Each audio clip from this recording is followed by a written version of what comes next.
The Washington Post reported just this week that food pantries in our area are having a very difficult time meeting the surge in demand that's out there. They're doing more than ever, and yet it seems they're still coming up short. The same challenges are being felt by other regional nonprofits. For them and for the people they help, the economic recovery can't come soon enough. Joining us now, as she does every year at this time, Kathy Jankowski, Director of Partnerships at the Catalogue for Philanthropy. Thanks very much for coming in, for helping us with what is a very special hour for us. We look forward to talking with some of the groups, the small, wonderful community groups that are listed in the catalog as they are every year, and just for being our partners on this venture. Bruce, I want to just thank you from the bottom of my heart that you've had us on. This is our 6th year doing a holiday show with you, and it gives us an opportunity to really reach out into the community and let people know what's happening for community-based nonprofit organizations. So thank you so much for having us back. It is our pleasure, and you know, the headlines in the paper this week are a reminder, as if we needed one, that it's still difficult out there. I mean, economists say the recession ended and some time ago, and yet you wouldn't know it by what folks are dealing with in their day-to-day lives. Bruce, you're absolutely right, and I've been involved with philanthropy and community-based nonprofits for over 20 years, and I have to say this is probably the grimmest year that I've ever seen in the real stresses that are affecting our community-based nonprofits.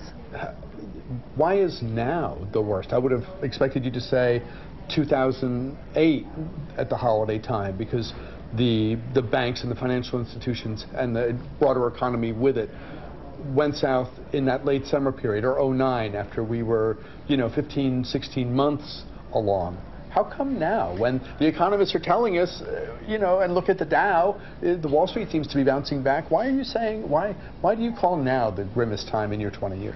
Well, what's happening for community-based nonprofit organizations is that they are still working and struggling to deal with the people who are truly affected by the down economy. Our nonprofits are also, and their leaders are looking forward to next year, and they're seeing that this year over last was a huge increase in demand for services, and then this year to next year they see more people moving into the social service system, into the need for help from community-based nonprofits. What we have, one of our nonprofits that has a domestic violence hotline, has a 94% increase in the calls to the hotline. Our contributions are down at our nonprofits 16 to 40% at some of our nonprofits, and even though people are seeing maybe the bottom in terms of giving this season will be similar to last year, what's happening is traditional donors don't have the same amount to give, so while they're giving less. Governments have cut way back, and governments have done it at the last minute, so organizations weren't able to plan for the changes and the shifts in government funding. And then of course we see housing and food distribution, sort of non-traditional clients coming in, people who never thought I would need an emergency food box. Right. We live in a region with lots of two-income families, but people are being laid off, and when you lose that one income, one of the things that you have to make up is for food. I have to tell you, it's affecting even senior citizens. One of our nonprofits works with Alzheimer's, day program for Alzheimer's, senior citizens with Alzheimer's, and they're getting more and more requests from families to help pay the costs of providing a safe environment for their loved ones throughout the year. So it's important that we talk about the challenge and the need that's out there, but I know that along with the difficult climate that we're facing are some things that can give us hope and provide us a sense of optimism for the future. Talk about that. Bruce, that's what I really had hoped we could talk about today, because we've heard these grim stories for 3 years now, and I want people to know that while it looks rough for our nonprofits have phenomenal leaders, executive directors, and board members who are out there every day, And it would be a real sort of new tradition to think about how do I within my family get connected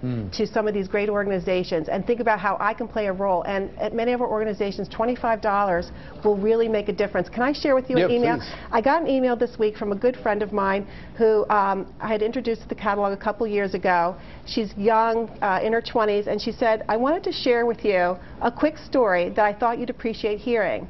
This year, my family is starting a new holiday tradition. My sister and I have sent an email to each member of our family asking them to look through the catalog and select an organization they would like to send a donation to. On Christmas Eve, we'll go around and each person will share the organization they chose and why they chose it with the rest of the family.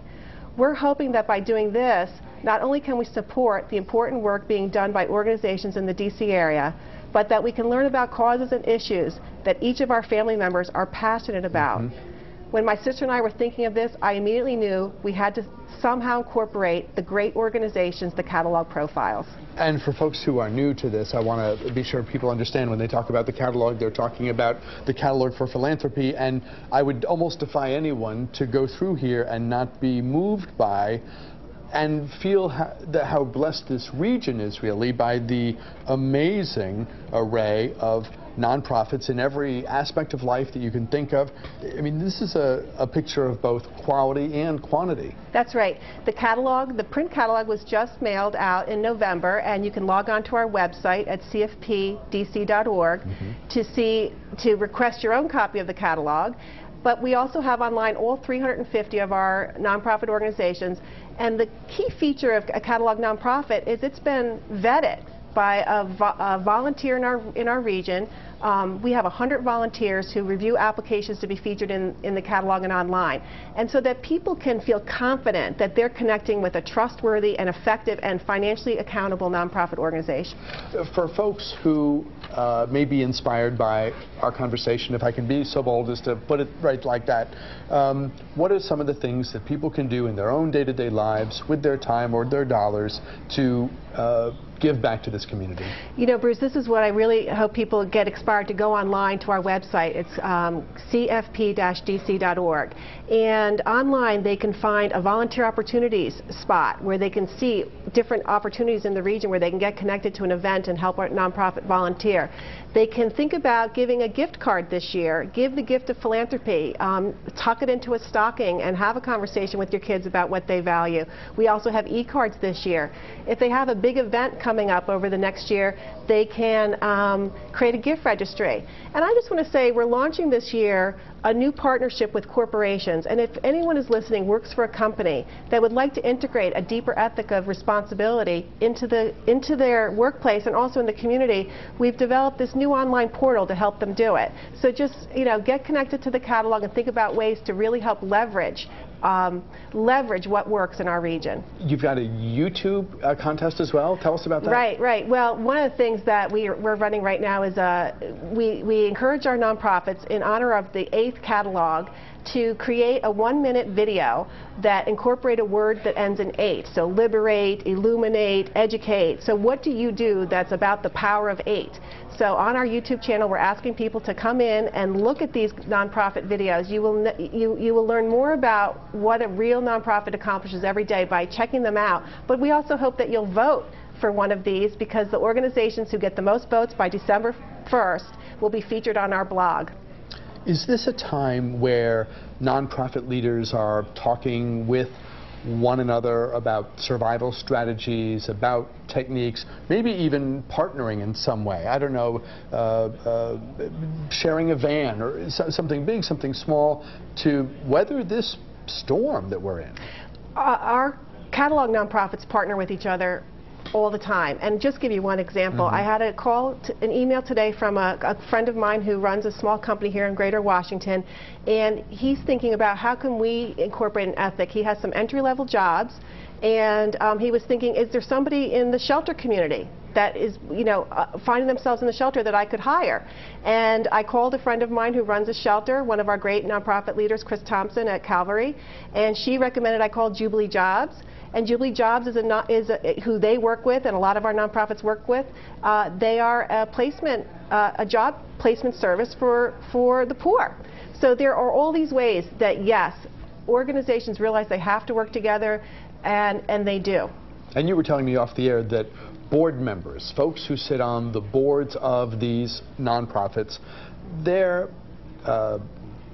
the need for them to step up and really help at a profound level has probably never been greater than right now. It's really a true sense of gratitude that I'm hearing from nonprofit executive directors who have strong boards, because the boards are our ambassadors into the community. And the organizations, many of our organizations have told me stories about how the board is what's really helping them stay afloat right now. Board members are taking it upon themselves to go out into the community, tell the story about this organization, and really help bring in additional funding, volunteers. Oh, I also want to mention, we have an online calendar online. So there's another way that you can support a nonprofit, is just attend an event, Washington Bach. You know, check out our calendar and think about, is there something that you might want to do this weekend that brings another kind of revenue into our nonprofit.